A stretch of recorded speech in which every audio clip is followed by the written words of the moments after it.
A country that has been playing a very positive role to achieve a ceasefire and release of all hostages. I condemn this flagrant violation of the sovereignty and territorial integrity of Qatar. All parties must work towards achieving a permanent ceasefire, not destroying it. La France a elle aussi condamné l'attaque. Le président Macron l'a jugée inacceptable, quel qu'en soit le motif, tout comme les proches d'otages israéliens. Ils estiment que la frappe compromet encore un peu plus une solution négociée, une solution qui permettrait un retour chez eux de ceux qui sont encore en vie depuis le 7 octobre 2023. Et prenons le temps de l'analyse avec vous, Régis de Rade, bonsoir. Bonsoir. De hauts responsables du Hamas frappés au cœur de Doha, la capitale du Qatar.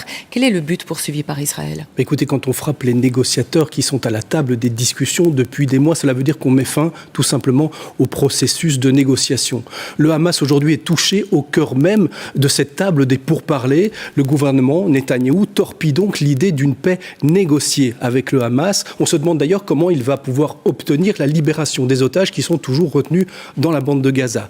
À présent, Israël semble vouloir pousser les habitants de Gaza vers le sud de l'enclave, avant sans doute de les expulser complètement de la bande de Gaza, raser Gaza pour la reconstruire. Cela reste le projet de Riviera porté par Donald Trump et qui reste toujours sur la table aujourd'hui. Oui, justement, les Américains, ils valident ces frappes sur le Qatar ? La Maison-Blanche, en tout cas, a été informée de ces frappes. Il faut savoir que les États-Unis ont au Qatar une énorme base militaire, la plus grande base militaire américaine au Proche-Orient. Il y a 10 000 soldats qui y sont casernés, des avions de chasse, du matériel de pointe et bien sûr aussi des systèmes anti-aériens qui n'auraient pas laissé passer les missiles israéliens.